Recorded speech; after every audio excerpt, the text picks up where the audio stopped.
So when I was a kid, I had a Videopac, and that was the only console that I ever really owned for myself. The rest, I mean, I just played at friends' houses, and because they had all the stuff that I didn't have, which is fine. I mean, I got to play the systems with other people, which is cool because I didn't have all the games, of course. So that was a good way to, to play everything and to experience things. And I had this poster in my bedroom that had all the Videopac games on it. I think at that time there were, less than 50 games. There may have been more, but this was a time that I didn't know what was out there. If it wasn't for that poster, I wouldn't have known, because I couldn't go to a store where they had all of the games, or even any of the games. I can remember 2 stores in my neighborhood that actually had Videopac cartridges for sale. And I'd go there and have a look at them, and I'd have a vague idea of what they did. But that poster was the only way of knowing that these guys existed. And they were, if the normal games were out of reach, these were even more. They were in a different galaxy, except for this one. These 3 games are 3 special games. When in 1981, Magnavox and Philips took some convincing to even get into the gaming thing, because they'd bought Magnavox, and eventually they decided to market the Videopac in different regions of the world. In 1981, when they were feeling the competition, they said, okay, we have to do something special. And in 1981, The Quest for the Rings came out. And in 1982, Conquest of the World and the Wall Street Fortune Hunt came out. And these were the master strategy games. And they came in a special box, and they came with like a board game. And these games were meant to be played at a table with the computer as an aid. We spent ages playing this game, just a cartridge, before we realized what the hell we were supposed to do. And this is playable, but it makes little sense. I used to spend ages looking at these. Look at this artwork; it's great. The warrior, and you got the phantom over there, and you got the wizard. Or this is not the wizard. You got here. This is the wizard, and I'd look at this, and these monsters and these things flying. What the hell? What's going on? The dragon. What the hell is going on? This is so interesting. It tells so much of the story. And if you play the entire game with the board and with other people, it's actually one of the best games of the strategy games. But even on the Videopac, they're pretty good games. But this is deeper. This is not just action. It's also a sort of a role-playing game. Because you get to pick your route. You get to choose which way to go, which castle to take now, and I'll show the board in a minute. But this, my friend Frank, that I spent a lot of time playing the Videopac with, they had this game. He had this game, and we played this.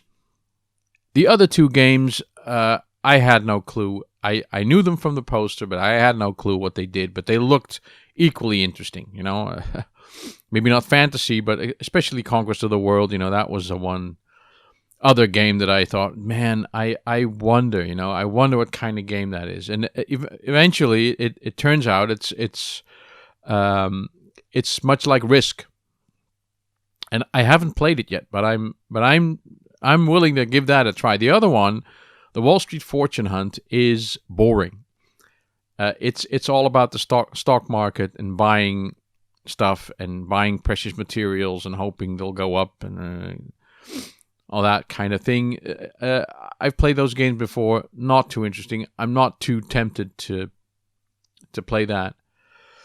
As you can see here, the Wall Street Fortune Hunt and the Conquest of the World are both Odyssey2 titles.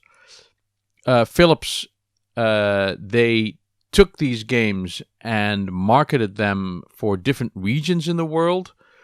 These copies are obviously the original American versions, or they were the UK versions, because Philips sold them in the UK unchanged, except for maybe a sticker that it was to be played on a Videopac.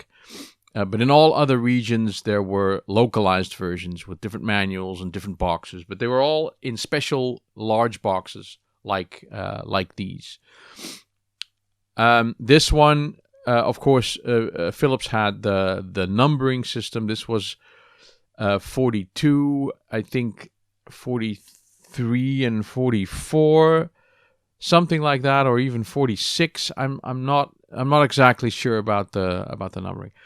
What I want to do in this video is obviously talk about them. I want to show them individually. This was the last one that I now bought. It's ultra complete. It's unused. As was this one. This still had some of the bits and bobs in the plastic bags, unopened. Although this box has a lot of wear and tear. This one is perfect. It's in perfect condition. It's unused. I know this because the items are still not punched out. They're still all together. This one is also all complete. And I think these are also not punched out. We'll have a look at that. This one I bought for $10 at the thrift store. This one I bought at a local site. Also not expensive. This one was $50, just because the guy. Well, this is in perfect nick, and the guy sold it that way. He wanted 85. I offered him 50, and he took it. So that's it. That's the set that I always wanted. And let's. I'll open up all the boxes and show some of the content. So let's open it up. See what's inside. There's the box. They all come with this wonderful gold colored manual, amazing, with the artwork. I don't, this name, obviously this was modeled after Lord of the Rings. Eswado, I've just read about a guy called Averitt. Averitt's his name. That's the guy who programmed almost all of the Videopac games. Well, the Odyssey2 games, and then ported to the Videopac. But look at this. Look at this. This is a manual, if anything. I mean, the games are still simple, you know. They still look like this, but the game is played by three people essentially. There's a ringmaster and then two players. And the ringmaster places objects on the map, and some have dragons, and some have this, and some have that, and they put a little thing over it. I'll show that as well. And then you, as the Fellowship of the Ring, if you will, you move across the map. See, this is the map. See if I can get. I can't get it all in the picture, but these are castles. Let's see if I can. North Cunning. Dick. Well, they actually doesn't Zombia, Ripoaria. It doesn't actually. Loki's Landing. Well, Opal Sea, Dire Straits. So you put these tokens on there. This goes over the keyboard. If you there's two different ones depending on which system you want to play it for. This goes over the regular one. Oh, there's the cartridge. Of course, these are all the same. This layout with the little lid and the thing is also the same. So you put these things down. You put the ring. You know, you can put a ring in a castle. Oh. and you can put a monster in it, and then you put the little marker over it like this. You know, you got these coins. The ringmaster does this so the players only see this, and then of course the entire board is filled. And then you go across the map, and you can go to any castle that you feel like, and then you go into the castle, and then you press a button on the system to either, you know, you go to the castle and you say, oh, there's a monster there, and oh, there's a ring there, you know, and you go in, and you have to fight the monsters, and you have to choose your character. So you can be a warrior, or you can be a phantom, and in one castle, one power will be beneficial to you and the other won't, and you have to find all the rings. It's a really interesting game with a nice action element. There's a sort of there's strategy to it, and these are all in the original boxes. What this is, I think these are points or something. I don't know. I should have returned everything to the little bags, but I haven't. I've been bad. But it's all complete. It all works. Put the little map back in there. So Quest for the Rings, I don't know. This is the game that I played, and then I have a video up of Mark and I, Lactobacillus, and the floating camera girl playing this game, so you can actually see what it's like. It's a nice game. So let's have a look at the other one.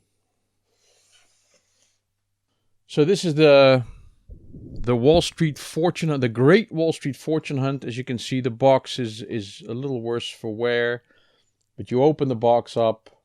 You know, again, this has a Phillips manual in it, multilingual. So this is this is the last game, I think, that was sold, and Philips didn't bother to localize this much.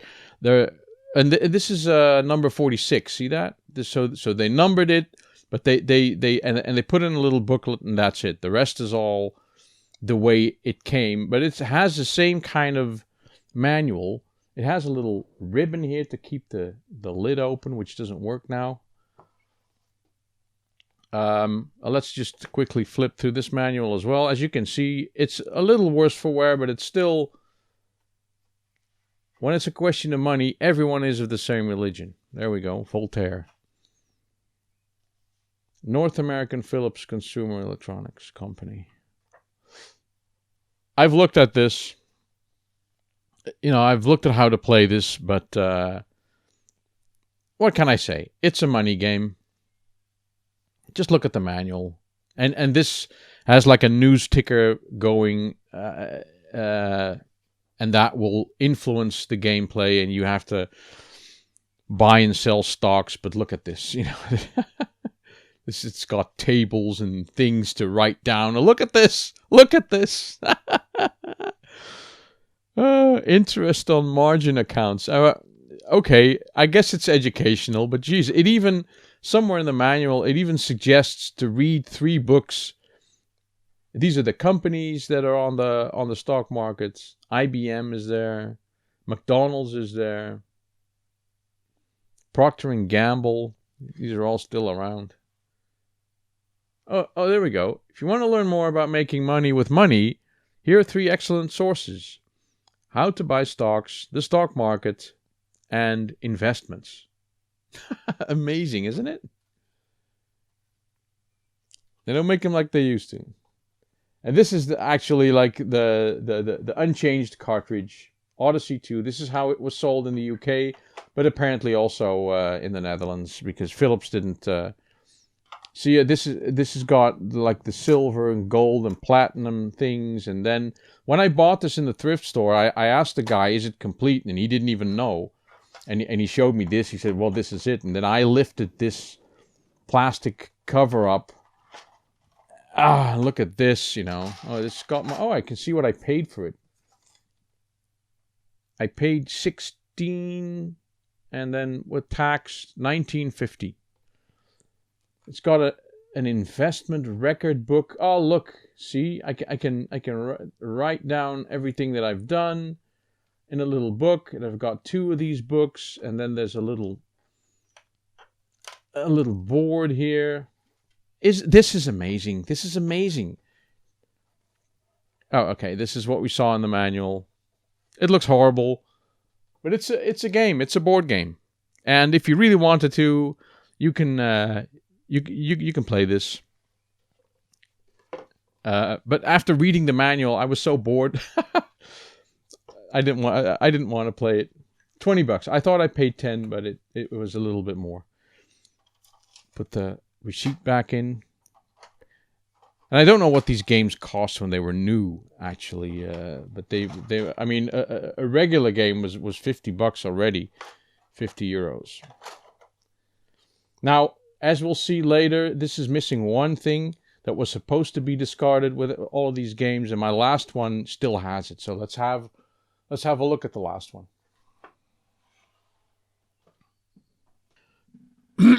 So, Conquest of the World, supposed to be like Risk. As you can see, this is this is an Odyssey2 model of the game, but this was definitely also available as a localized copy. This must have come from the UK originally, I don't know. But look, if I open this up, all these games came with this little cardboard insert, which was supposed to be discarded, but this copy still has it. See? I just read about this thing this morning, and I'm thinking, hey, I've got that. And again, you know, as with all these games, I haven't even read this manual, but look. No country ever lost a war being too strong. By being too strong. Montgomery. Ooh. Conquest of the World. What is this? These figures are based on the formula created by Ray Klein, formerly Deputy Director of the CIA. All right, well. Perceived power. Critical mass. Oh my God. The object of the game is to lead your homeland to world domination through negotiations, conquests, and alliances. Submarines. Oh, this has actual gameplay. See, planes. This actually has action gameplay. Tanks, land, sea, and air. Basic training. Submarine school. Tank maneuvers. Flight training. Holy moly, man. Oh, and it's got another... Oh, look. Yep. Yeah. Game components. Oh my God. So there's a lot of stuff in here again. There's a lot to read. Looks super interesting. Again, an Odyssey2 cartridge, as they were sold in the UK. So most likely a UK copy. Let's have a look at what's in here. So this is why I know that this was never used. These are all still in the same, are still not punched out. And apparently, these are either points or money. 1,000, 500, and 100. Never used. Never used. We're talking about, sorry, about 1982 here. Right? Never used. This is begging to be used. I swear. But if punching these out, man, look. And these are magnetic. See, these are still all together, but these are magnetic. I don't even... Yeah. I have to... Oh, wait a minute. Oh, no. Oh, I've just done it. I've done it on camera. I've broken that off. Oh, my God. Never used. And it gets into my hands, and immediately I break something off. I thought it would be magnetic and it would snap back, but it didn't. And this, what is this? I think this is a... this must be the game board.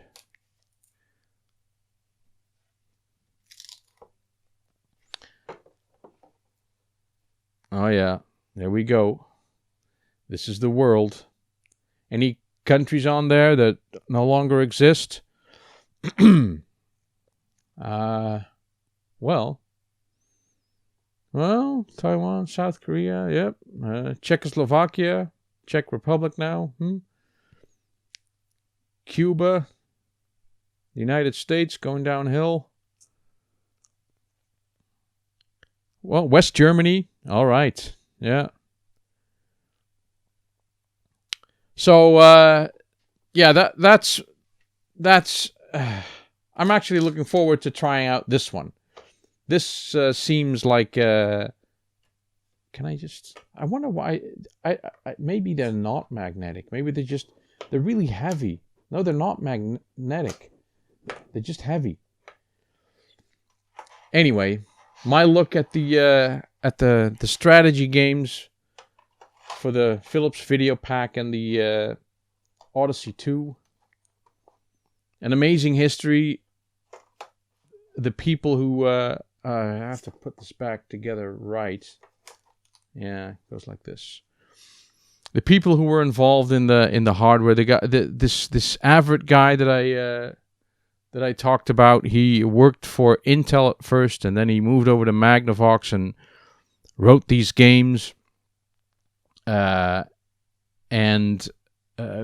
he continued to write games until right before the video game crash. And that was basically the end of his career, because after that, we never saw him again.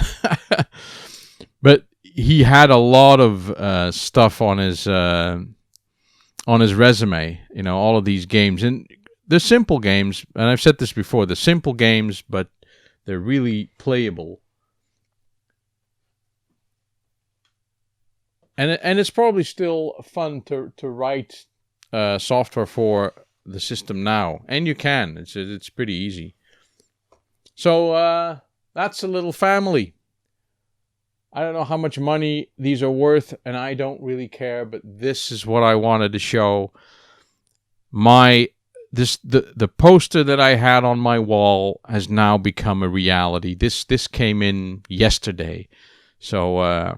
I never, in a million years, when I was young, thought that I would ever have these games on my desk and be able to play them. So, that's friggin' amazing. Thanks for watching. I'll see you next time.